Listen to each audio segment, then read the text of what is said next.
കണ്ണാടിയിലൂടെ കേരളീയ ദർശൻ അവതരിപ്പിച്ചുകൊണ്ടിരിക്കുന്ന കണ്ണാടിയിലൂടെ എന്ന പരിപാടിയുടെ പുതിയൊരു എപ്പിസോഡിലേക്ക് ബഹുമാന്യ പ്രേക്ഷകരെ ഹാർദമായി സ്വാഗതം ചെയ്യുന്നു. കഴിഞ്ഞ ദിവസം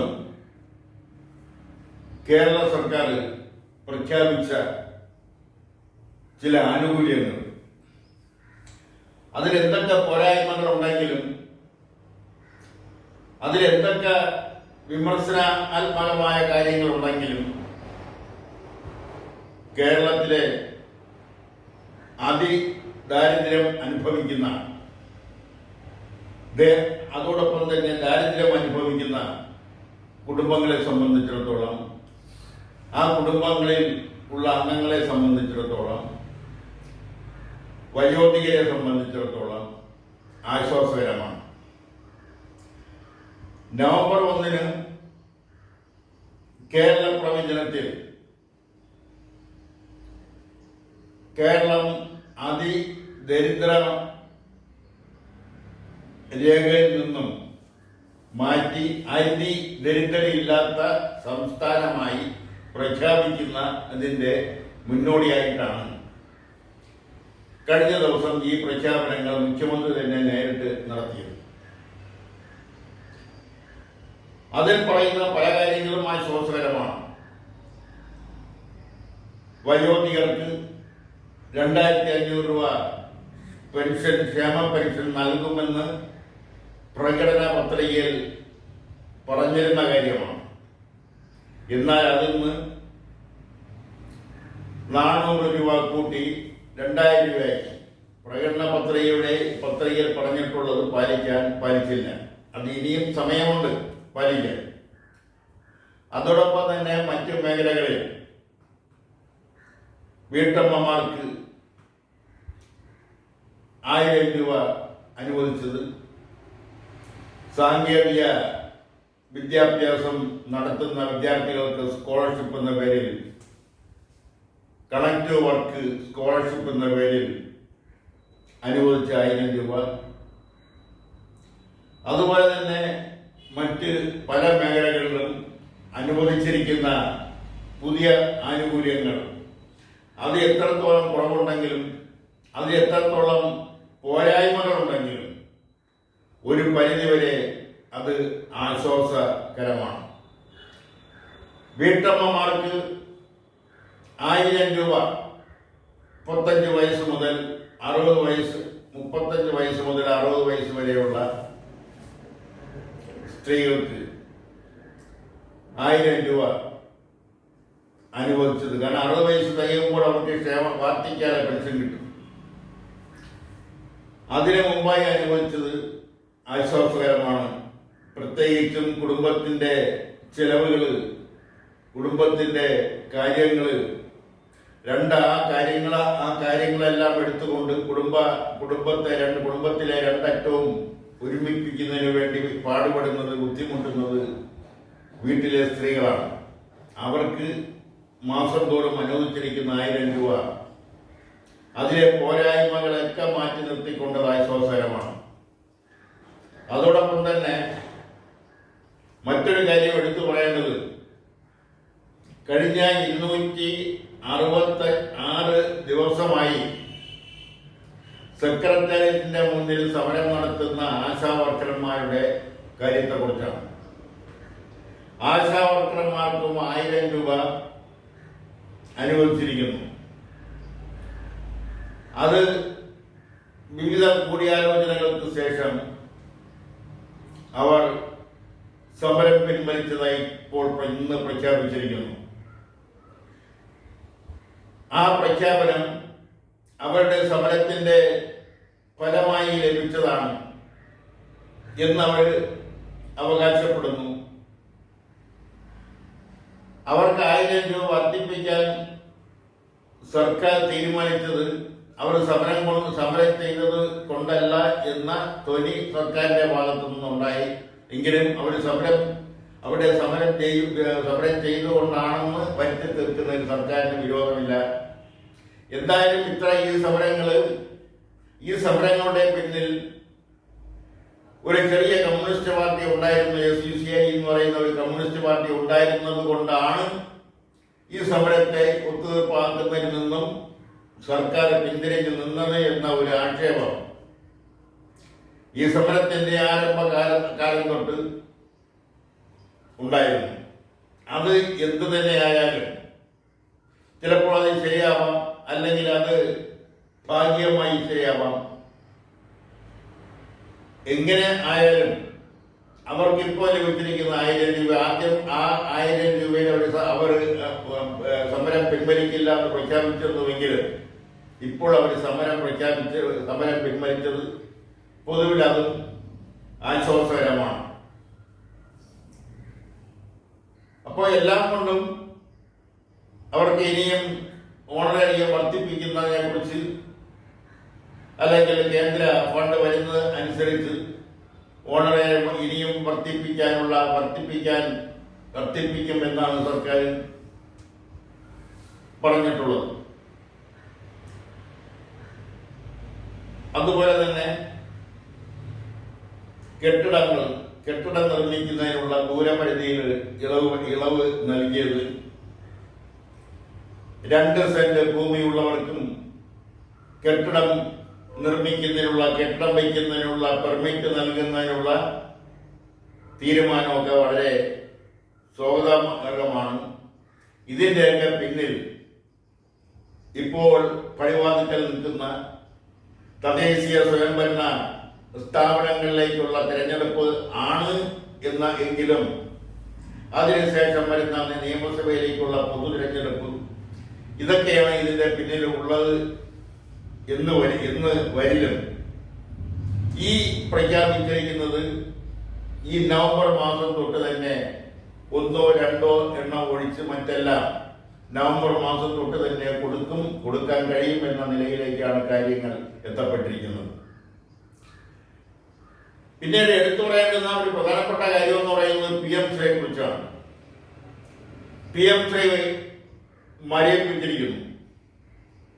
ആ മരവിപ്പിക്കുന്നതിനുണ്ടായ രാഷ്ട്രീയ ഭൗതിക സാഹചര്യം എന്ന് പറയുന്നത് CPIയുടെ കടുത്ത നിലപാടാണ്. കമ്മ്യൂണിസ്റ്റ് പാർട്ടി ഓഫ് ഇന്ത്യ, കേരളത്തിലെ ഭരണ മുന്നണിയുടെ 2ാം കക്ഷിയായ CPIയുടെ കടുത്ത നിലപാടാണ് PMശ്രീ മരവിപ്പിക്കാനുണ്ടായ കാരണം.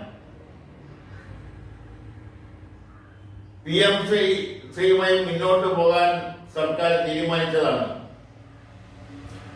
കേന്ദ്രത്തിൽ നിന്ന് കിട്ടുന്ന 1500 കോടി രൂപ സാമ്പത്തികമായി വളരെയധികം ഞെരുക്കമായി അനുഭവപ്പെടുന്ന കേരളത്തെ സംബന്ധിച്ചിടത്തോളം 1500 രൂപ നിസ്സാരമായ തുകയില്ല.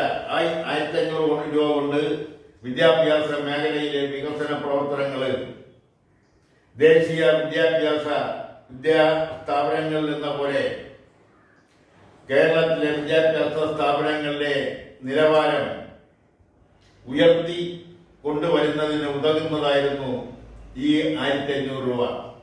അത് PMശ്രീ പദ്ധതിയിൽ ഉൾപ്പെടുത്തിയിരുന്നുവെങ്കിൽ 1500 കോടി രൂപ കേന്ദ്ര ഫണ്ട് ലഭിക്കുമായിരുന്നു. അതാണ് മരവിപ്പിച്ചിരിക്കുന്നത്. മരവിപ്പിച്ചത് എന്തിനെന്ന് ചോദിച്ചാൽ CPIയുടെ നിലപാട്, CPIയുടെ കടുംപിടുത്തം.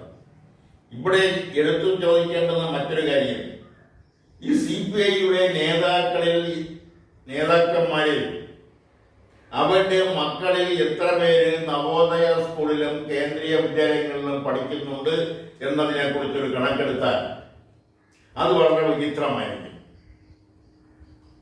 മാനേജ്മെന്റിനെതിരെ ഇടതുപക്ഷ വിദ്യാർത്ഥികളും യുവജനങ്ങളും സമരം ചെയ്യുമ്പോൾ ഇവിടുത്തെ പല ഇടതുപക്ഷ നേതാക്കളുടെ സമുന്നത നേതാക്കന്മാരുടെ മക്കളും പഠിച്ചത് മാനേജ്മെന്റ് സ്വകാര്യ വിദ്യാലയങ്ങളിൽ മാനേജ്മെന്റ് സീറ്റുകളിലാണ്.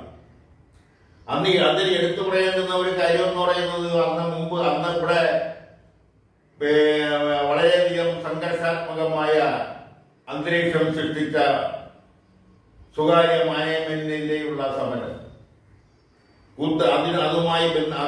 അതുമായി ബന്ധിപ്പിക്കാൻ കഴിയുന്ന കൂത്തുപറമ്പ് വെടിവെപ്പ്, അവിടെ 5 ചെറുപ്പക്കാർ പിടഞ്ഞു വീണ് മരിച്ചത്, അടക്കമുള്ള സമരങ്ങൾ. അപ്പോഴും CPIM-ന്റെ ഒരു സമുന്നത നേതാവ്, CIT-ന്റെ അഖിലേന്ത്യാ പ്രസിഡന്റിന്റെ മകൻ പഠിച്ചത് കൊല്ലം TKM എഞ്ചിനീയറിംഗ് കോളേജിലെ മാനേജ്മെന്റ് സീറ്റിലാണ്. ഒരു ഉദാഹരണം എടുത്തു പറഞ്ഞേ ഉള്ളൂ. അങ്ങനെ കണക്കാക്കി എങ്ങനെ കണക്കെടുത്താൽ പരിശോധിച്ചാൽ പല നേതാക്കന്മാരുടെ മക്കൾ പഠിക്കുന്നതും സ്വകാര്യ പ്രൊഫഷണൽ സ്ഥാപനങ്ങളിൽ ആ സ്വകാര്യ മാനേജ്മെന്റ് ദാനമായി സംഭാവനയായി നൽകിയ സീറ്റ് കൊണ്ടാണ്. KK രമയുടെ മകൻ പഠിച്ചത് കൊല്ലം TKM കോളേജിലാണ്, അവിടെ മാനേജ്മെന്റ് സീറ്റിലാണ്. ഇതെല്ലാം ഈ മാനേജ്മെന്റ് സീറ്റ് ക്യാപിറ്റേഷൻ ഫീസ് കൊടുത്ത് വാങ്ങുന്നതല്ല, മാനേജ്മെന്റ് ഔദാര്യം കൊണ്ട് ലഭിക്കുന്നതാണ്. ഇതെല്ലാമാണ് കേരളത്തിന്റെ സ്ഥിതി. അതുകൊണ്ടാണ് ഞാൻ പറഞ്ഞത്, CPI-യുടെ നേതാക്കന്മാരുടെ മക്കളിൽ എത്ര പേര് കേന്ദ്ര വിദ്യാലയമായ നവോദയ സ്കൂളുകളിലും കേന്ദ്ര വിദ്യാലയങ്ങളിലും അതുപോലെ തന്നെ സൈനിക സ്കൂളുകളിൽ പഠിക്കുന്നുണ്ടോ എന്നും അന്വേഷിക്കണം. ഇതെല്ലാം മറച്ചു വെച്ചുകൊണ്ട് ഇവിടെയെല്ലാം പുകമറ സൃഷ്ടിച്ചുകൊണ്ട് PMCയെ എതിർക്കുന്നത്, അല്ലെങ്കിൽ ആ എതിർപ്പിന്റെ ഫലമായി ഇപ്പോൾ അത് മരവിപ്പിച്ചിരിക്കുന്നത്, അതുകൊണ്ട് കേരളത്തിനുണ്ടാകുന്ന കഷ്ടനഷ്ടങ്ങൾ ഇതെല്ലാം വിലയിരുത്തുമ്പോൾ ഇത്തരം കടുംപിടുത്തം വേണമായിരുന്നു. CPIക്കാർ അതിന് പറയുന്നത് PMCയിൽ അല്ലെങ്കിൽ കേന്ദ്ര വിദ്യാഭ്യാസ പദ്ധതിയിൽ ഡൽഹിയിൽ അതിന്റെ സർക്കാരിന്റെ പ്രതിനിധിയായ ഉദ്യോഗസ്ഥ ഒപ്പിട്ടപ്പോൾ അതിനു മുമ്പ് മന്ത്രിസഭയിലോ ഇടതുപക്ഷ ജനാധിപത്യ മുന്നണിയുടെ പാർലമെന്ററി കമ്മിറ്റിയിലോ ചർച്ച ചെയ്തില്ല എന്നാണ്. LDF കമ്മിറ്റിയിൽ ചർച്ച ചെയ്തില്ല എന്നാണ്. അത് ഇത്തരം പ്രാധാന്യമുള്ള ചില കാര്യങ്ങൾ തീരുമാനമെടുക്കുമ്പോൾ അത് ഇടതുപക്ഷ ജനാധിപത്യ മുന്നണിയുടെ കമ്മിറ്റിയിലും മന്ത്രിസഭകളിലും ചർച്ച ചെയ്യേണ്ടതായിരുന്നു. അത് CPM-ന്റെ ഭാഗത്തു നിന്നുണ്ടായ ഒരു പിഴവാണ് എന്ന് പറയാതിരിക്കാൻ നിവർത്തിയില്ല. അതോടൊപ്പം തന്നെ ഇനി എടുത്തു പറയാനുള്ളത്, തദ്ദേശീയ സ്വയംഭരണ സ്ഥാപനങ്ങളിലേക്കുള്ള തെരഞ്ഞെടുപ്പ് എത്തിക്കഴിഞ്ഞു. പലരും മത്സരിക്കുന്നതിന് വേണ്ടി തയ്യാറെടുത്തിരുന്ന വാർഡുകൾ അല്ലെങ്കിൽ ഡിവിഷനുകളിൽ, അത് ഗ്രാമപഞ്ചായത്തുകളിലെ വാർഡുകളായാലും ബ്ലോക്ക് പഞ്ചായത്തിലെ വാർഡുകളായാലും ജില്ലാ പഞ്ചായത്തിലെ ഡിവിഷനുകളായാലും, റിസർവേഷന്റെ തീരുമാനം വന്നപ്പോൾ പലതും അവരാഗ്രഹിച്ച സീറ്റുകൾ പലതും റിസർവേഷനിലേക്ക് മാറിക്കഴിഞ്ഞതിൽ നിരാശപ്പെടുന്ന നിരവധി സ്ഥാനാർത്ഥി മോഹികൾ ഉണ്ട്. എങ്കിലും നിലവിലുള്ള സീറ്റുകളിൽ, റിസർവേഷൻ സീറ്റുകളെല്ലാം സ്ഥാനാർത്ഥികളെ നിശ്ചയിക്കുന്നതിനുള്ള രഹസ്യമായും പരസ്യമായും ചർച്ചകൾ നടന്നു വരുന്നു. അത് എല്ലാ പാർട്ടികളിലും ഉണ്ട്. അത് ഇല്ലെന്ന് വിശ്വസിച്ചിരുന്ന ഇടതുപക്ഷ പാർട്ടികളിൽ പോലും രഹസ്യ സങ്കേതങ്ങളിൽ വെച്ച് സ്ഥാനാർത്ഥികൾ ആരായിരിക്കണം എന്നതിനെ കുറിച്ച് ഉള്ള ചർച്ചകൾ നടക്കുന്നുണ്ട്.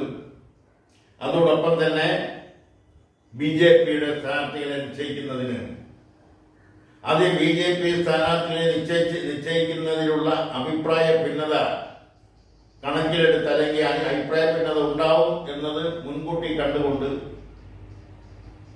അതിലെല്ലാം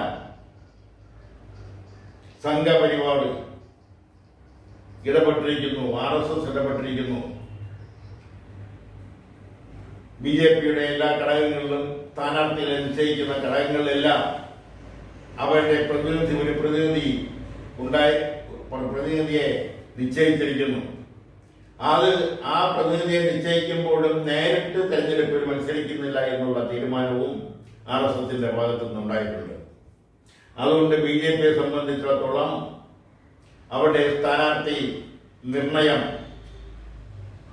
അത് മുമ്പത്തെ പോലെ ഒരു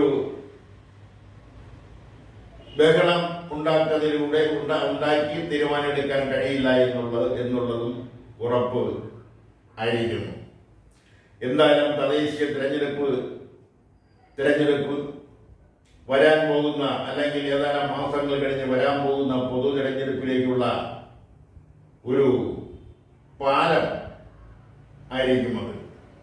ഇത് വരുന്ന നിയമസഭാ തെരഞ്ഞെടുപ്പിൽ ആര് ഭരണത്തിൽ വരാനാണ് സാധ്യത, അതിനുള്ള ഒരു ടെസ്റ്റ് ഡോസ് ആയിരിക്കും ഈ തദ്ദേശീയ സ്വയംഭരണ സ്ഥാപനങ്ങളിലേക്കുള്ള തിരഞ്ഞെടുപ്പ് എന്ന് പൂർണ്ണമായും പറയാൻ കഴിയില്ലെങ്കിലും ഏകദേശം അങ്ങനെയൊക്കെ ആയി വരാനാണ് സാധ്യത. അതോടൊപ്പം തന്നെ ഇവിടെ ഈ പുതുതായിട്ട് ഇപ്പോൾ സർക്കാർ പ്രഖ്യാപിച്ച ആനുകൂല്യങ്ങൾ അത് കൊടുത്തു തീർക്കുന്നതിന് അല്ലെങ്കിൽ അത് കൊടുക്കുന്നതിന് മാസം 10,000 കോടി രൂപ അധികം കണ്ടെത്തേണ്ടിയിരിക്കുന്നു. 10,000-ഓളം കോടി രൂപ അധികം കണ്ടെത്തേണ്ടിയിരിക്കുന്നു. ഇപ്പോൾ തന്നെ പല കാര്യങ്ങളിലും സാമ്പത്തിക ഞെരുക്കം അനുഭവപ്പെടുന്ന സംസ്ഥാന സർക്കാർ പല ജനങ്ങൾക്കുള്ള പല ആനുകൂല്യങ്ങളും കൊടുക്കാൻ കഴിയാത്ത സാഹചര്യത്തിൽ സർക്കാർ ജീവനക്കാർക്ക് 4% DA കുടിശ്ശിക കൂടി കൊടുക്കാൻ തീരുമാനിച്ചിട്ടുണ്ട്. അപ്പൊ പല ജനങ്ങൾക്ക് ലഭിക്കേണ്ട പല ആനുകൂല്യങ്ങളും സമയാസമയങ്ങളിൽ കൊടുക്കാൻ കഴിയാത്ത നിലയിൽ സർക്കാർ സാമ്പത്തികമായ ഞെരുക്കം അനുഭവപ്പെട്ടുകൊണ്ടിരിക്കുമ്പോഴാണ് 10,000-ഓളം കോടി രൂപ പുതുതായി കണ്ടെത്തേണ്ടിയിരിക്കുന്നു. ഇവിടെ ഉള്ള മറ്റൊരു കാര്യം, സർക്കാരിന്റെ ഭാഗത്തു നിന്നുള്ള തൂർത്ത് ഒഴിവാക്കാൻ കഴിയുന്ന തൂർത്തുകൾ പലതും ഒഴിവാക്കണം.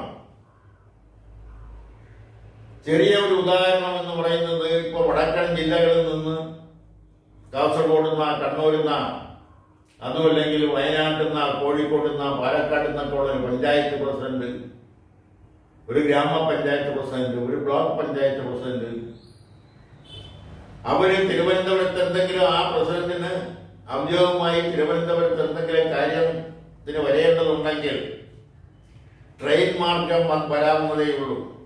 പകരം ഔദ്യോഗിക ആഡംബര കാറിൽ വന്ന് അത് തിരിച്ചു പോകുമ്പോഴത്തേനും ഉണ്ടാവുന്ന ചെലവ്, ഡ്രൈവറുടെ ബാറ്റ് അടക്കമുള്ള ചെലവുകൾ മാത്രവുമല്ല, ഈ പല സർക്കാർ പ്രതിനിധികളും ജനപ്രതിനിധികളും തലസ്ഥാന നഗരിയിൽ വന്നാൽ താമസിക്കുന്നത് സർക്കാരിന്റെ അതിഥി മന്ദിരങ്ങളും PWയുടെ അതിഥി മന്ദിരങ്ങളും പഞ്ചായത്തിന്റെ അതിഥി മന്ദിരങ്ങൾ ഒക്കെ പല അതിഥി മന്ദിരങ്ങളും നിലവിലുള്ളപ്പോൾ അവിടെയെല്ലാം താമസിക്കാൻ താല്പര്യപ്പെടാതെ ഏതെങ്കിലും കൂടിയ നിരക്കുള്ള 5 സ്റ്റാർ ഹോട്ടലുകളിലാണ് അവർ താമസിക്കാൻ ഇഷ്ടപ്പെടുക. അവർ വന്നു പോകുന്നതിന്റെ ചെലവുകൾ ആ ചെലവുകൾ ഒന്ന് അന്വേഷിച്ചുകൊണ്ട് അതിനൊരു നിയന്ത്രണം ഏർപ്പെടുത്തിയാൽ, അതുപോലെ തന്നെ അനാവശ്യമായി സർക്കാരിന്റെ ഔദ്യോഗിക വാഹനങ്ങൾ ഓടിക്കുന്നത്, വീട്ടിലെ മത്സ്യം വാങ്ങാൻ പോകുന്നതും സ്റ്റേറ്റുകാരിലാണെന്നുള്ള ഒരവസ്ഥ ഇന്ന് കേരളത്തിലുണ്ട്. വീട്ടിലെ അംഗങ്ങൾക്ക് വ്യായാമം നടക്കുന്നതിന് ഓരോ സ്ഥലങ്ങളിലും അവിടെ കൊണ്ടെത്തിക്കുന്നത് സർക്കാർ വാഹനങ്ങളിലാണ്. അതുപോലുള്ള സുഹൃത്തുക്കളുടെ വീടുകളിൽ മറ്റ് ആവശ്യങ്ങൾ ക്ലബ്ബുകളിൽ ഒക്കെ പോകുന്നതെന്ന് ജനപ്രതിനിധികളായാലും സർക്കാർ ജീവനക്കാരായാലും സർക്കാർ വാഹനങ്ങളിലാണ്. അതുകൊണ്ട് തന്നെ അനാവശ്യമായിട്ടുള്ള ബോർഡുകൾ, കോർപ്പറേഷനുകൾ, ബോർഡുകൾ ഒരു പ്രയോജനമില്ലാത്ത ബോർഡുകൾ, ചില ബോർഡുകൾ, കോർപ്പറേഷനുകൾ, അതുപോലുള്ള മറ്റ് ചില സ്ഥാപനങ്ങൾ, ഇതെല്ലാം യോജിപ്പിക്കാവുന്നതിൽ യോജിപ്പിച്ചുകൊണ്ട് അതിൻ്റെ എണ്ണം കുറയ്ക്കാൻ കഴിഞ്ഞാൽ ഒരു മാസം തോറും കോടിക്കണക്കിന് രൂപയുടെ ലാഭമുണ്ടാവും. അതെല്ലാം ഇതുപോലുള്ള ഇന്ന് പ്രഖ്യാപിച്ചതുപോലുള്ള ജനങ്ങൾക്ക് നൽകേണ്ടുന്ന ആനുകൂല്യങ്ങൾ സമയാസമയം യഥാസമയം കൊടുക്കാൻ കഴിയും. അതും കൂടി ഗവൺമെന്റ് അല്ലെങ്കിൽ ഗവൺമെന്റിനെ ഉപദേശിക്കുന്ന ഏജൻസികൾ കാര്യക്ഷമമായി കാണണമെന്നും അതിന്മേൽ സുതാര്യമായ നടപടി സ്വീകരിക്കണമെന്നുമാണ് ഈ അവസരത്തിൽ കണ്ണാടിയിലൂടെ എന്ന പരിപാടിയിൽ അടിവരയിട്ട് പറയാനുള്ളത്. ഇതോടെ ഇന്നത്തെ ഈ ആഴ്ചത്തെ കണ്ണാടിയിലൂടെയുള്ള പരിപാടിയുടെ പൂർത്തിയാക്കുന്നു. നന്ദി, നമസ്കാരം.